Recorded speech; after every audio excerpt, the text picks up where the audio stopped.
Good morning, friends. Good morning, friends. In today's lecture, we are going to see some sort of automobile engineering information related with anti-lock braking system. Now, since you all know that anti-lock braking system is an integral part of automobile engineering, today no one uses conventional braking system, whereas every automobile is equipped with automobile braking system. Let's see what is that. You can see over here in the video, a vehicle is in a speed and a driver is driving the vehicle and it crashes. So you can see it has been using the anti-lock braking system. Therefore the wheel stops rotating and the collision is happening but with a less impact. How anti-lock braking system, or what is the necessity? You can see on the road there is the oil skip, and due to oil the vehicle may get skid. Now what exactly happened? Let's see into the wheel. The girl is pressing the accelerator, that is in the motion. That means she applies the brake pad works. As soon as the brake pad works, first it stops the wheel that is rotating due to the frictional force in that. Next, as soon as the brake pedal is pressed, the secondary operation that is happening is with steering mechanism. You can see the steering mechanism allowing the concept of rolling for the tires. Now you can see tires are moving along its own axis as well as along on the road. So it is performing two different operations over there. Now you can see when velocity is equal to circular velocity, and again it is in the straight motion also. So this is the basic concept of rolling over here. Top rotational velocity and bottom rotational velocity are at the same time working, and the bottom surface is in the contact with the road. Now this is what the bottom rotational velocity will work. Now you can see as the tire progresses. Now for the all four wheels of a vehicle, the same principle got applied, but with the help of differential, only last or secondary or back two wheels are motion giving vehicles.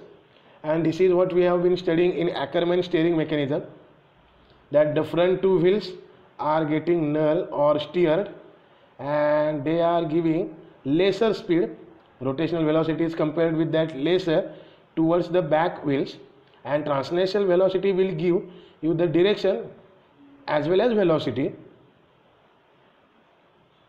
Now you can see.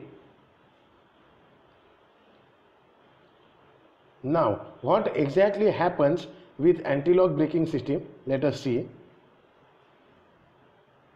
If anti-lock braking system is followed, the vehicle will skid but up to a certain range, and the instantaneous caster camber force. Now the caster and camber are two concepts which we have seen in Ackermann steering mechanism. Now you can see the translational velocity by blue and rotational velocity by yellowish.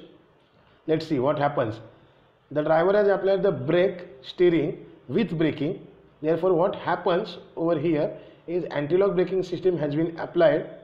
Rotational velocity and translational velocity act at the same time, but vehicle will not skid more and it will stop at its position.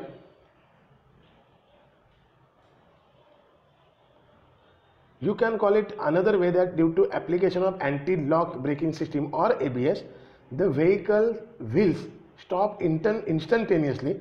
Therefore the motion of the vehicle or the extra momentum of the vehicle is achieved and the vehicle stops on the road. If ABS were not present, then the braking torque has taken much time and the vehicle may have passed with number of collisions over there. Now the torque of the vehicle, that's what we are seeking. Now the torque will allow vehicle to move in its direction only. Let's see how anti-lock braking system works in an animation.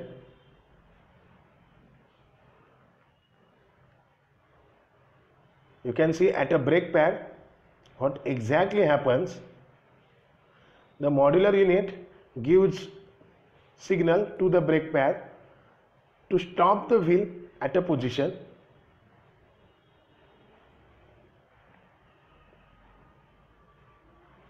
Therefore intermittent rotational velocity will act in the counterclockwise or in the counter direction of transmission velocity, and therefore front wheel will stop and the vehicle will not cross over the road. Now you can see, without ABS, that is without anti-lock braking system and with anti-lock braking system, what exactly happens.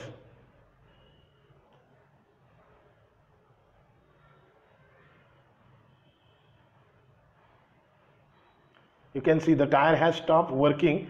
It is fixed on the road and only the friction of the tire with the road will take place, but only in a steady position, not in a rotational or not in a moving position.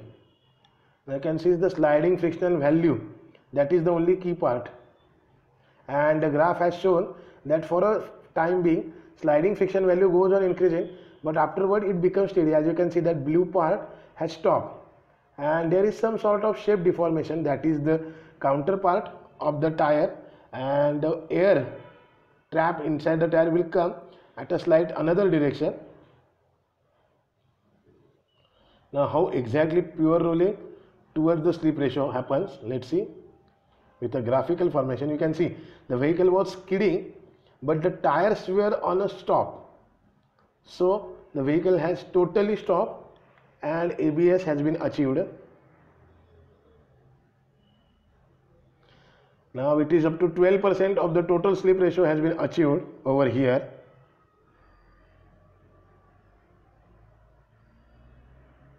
As the brake has been applied, electronic braking distribution will allow vehicle for the all brakes to be applied. Therefore vehicle will not leave the road, whereas it will be standing on the road due to the actual electronic braking distribution.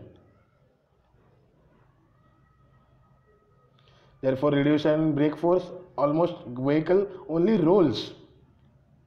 So this is the advantages of anti-lock braking system.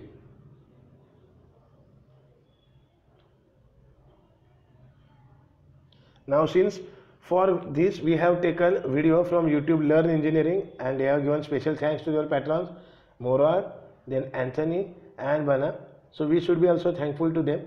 But with this concept you should have come to know that the anti-lock braking system works only when you can see that all four wheels have been applied with the anti-lock braking system, as well as therefore rolling is the only part that takes place in the braking system. In the next lecture of automobile, we will cover some of the newer concepts. Since these are the only conceptual parts, you have to understand the conceptual parts. Actual we will be covering in the next and upcoming lectures. Till then, thank you.